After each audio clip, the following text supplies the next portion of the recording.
میں دعوت دیتا ہوں عبد المنان کو کہ وہ آئیں اور آ کر اپنا معافی ضمیر بیان کریں۔ عبد المنان۔ السلام علیکم ورحمۃ اللہ وبرکاتہ۔ نحمده ونصلي على رسوله الكريم، اما بعد، قال الله تعالى في القرآن المجيد والفرقان الحميد، اعوذ باللہ من الشیطان الرجیم، بسم اللہ الرحمن الرحیم۔ یا ایھا الذین آمنوا لا تأکلوا الربا اضعافا مضاعفا، وقال النبی صلی اللہ علیہ وسلم لَيَأْتِيَنَّ عَلَى النَّاسِ زَمَانٌ لَا يَبْقَى أَحَدٌ إِلَّا آكِلُ الرِّبَا فَإِن لَّمْ يَأْكُلْهُ أَصَابَهُ مِنْ غُبَارِهِ۔ حاضرین مجلس، سود عربی زبان میں ربا کو کہتے ہیں۔ ربا کا لغوی معنی اضافہ اور زیادتی کے ہوتے ہیں، اور شریعت کی اصلاح میں اس سے مراد مال کے معاوضے اور تبادل میں وہ زیادتی جو اس سے خالی ہو۔ سامعین مکرم، سود ایک ایسا سنگین جرم ہے جس کے بارے میں شریعت نے سخت وعیدیں سنائی ہے۔ قرآن مجید میں سود کی حرمت کے متعلق 5 جگہ تذکرہ ملتا ہے۔ مفسرین کے بیان کے مطابق سود کے بارے میں سب سے پہلے سورۃ الروم کی آیت نمبر 39 نازل ہوتی ہے، جس میں رب کائنات فرماتے ہیں وَمَا آتَيْتُم مِّن رِّبًا لِّيَرْبُوَ فِي أَمْوَالِ النَّاسِ فَلَا يَرْبُو عِندَ اللَّهِ، اور جو تم سود لیتے ہو تاکہ اس میں لوگوں کا مال شامل ہو اور وہ بڑھ جائے، یہ اللہ تعالیٰ کے نزدیک حرام ہے۔ اس کے بعد سورۃ النساء کی آیت نمبر 161 نازل ہوتی ہے، جس میں رب کائنات یہود کی بدعمالیاں بیان فرماتے ہیں۔ فرمایا وَأَخْذِهِمُ الرِّبَا وَقَدْ نُهُوا عَنْهُ وَأَكْلِهِمْ أَمْوَالَ النَّاسِ بِالْبَاطِلِ، یہود کی برائیوں میں سے یہ بھی ہے کہ وہ سود لینے لگے جبکہ ان کو اس سے منع کیا گیا۔ اس کے بعد سورہ آل عمران کی آیت نمبر 130 نازل ہوتی ہے، جس میں رب کائنات اہل ایمان کو مخاطب کر کے فرمایا یا ایھا الذین آمنوا لا تأکلوا الربا اضعافا مضاعفا، اے ایمان والو سود کو بڑھا چڑھا کر نہ کھاؤ، اللہ سے ڈرو تاکہ تم فلاح پاؤ۔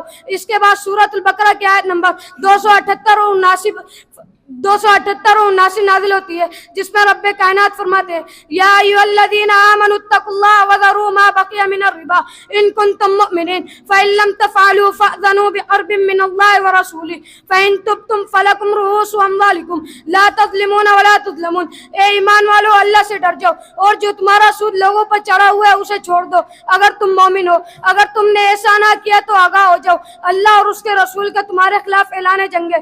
اس کے بعد سورۃ البقرہ کی آیت نمبر 275 نازل ہوتی ہے، جس میں رب کائنات سود خوروں کا انجام بیان فرماتے، فرمایا الذین یأکلون الربا لا یقومون کما یقوم الذی یتخبطہ الشیطان من المس۔ سامعین مکرم، اب میں آپ کو ان احادیث مبارکہ کی طرف لے کر جاتا ہوں جس سے آپ سود کی حرمت کا بخوبی اندازہ لگا سکتے ہیں۔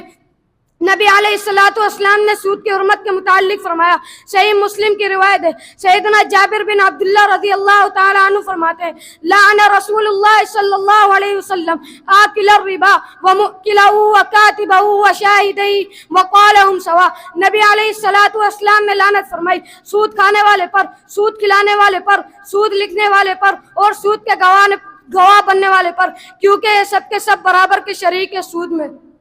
صحیح الترغیب و ترہیب کی روایت ہے، عبداللہ بن مسعود رضی اللہ تعالی عنہ قال النبی صلی اللہ علیہ وسلم الربا 73 بابا ایسرها مثل ان ينكح الرجل امه، مسند احمد کی روایت ہے، پیغمبر علیہ الصلوۃ والسلام نے فرمایا درہم ربا یأکل الرجل وهو یعلم اشد من 36 زنیہ، جو شخص سود کا 1 درہم جان بوجھ کر کھاتا ہے گویا کو 36 بار کے زنا سے بدترین گناہ ملتا ہے اسے۔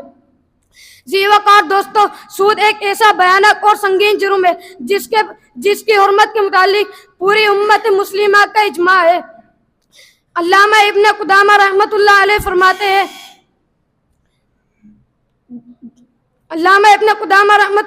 فرماتے ہیں کل قرض شرط فی ان یزیدہ فہو حرام بغیر خلاف، ہر وہ قرض جس میں اضافے کی شرط ہو وہ بلا اختلاف حرام ہے۔ اللہ تعالیٰ سے دعا ہے باری تعالیٰ ہمیں سود سے بچنے کی اور رزق حلال کمانے کی توفیق عطا فرمائے، آمین۔ وما علینا الا البلاغ المبین۔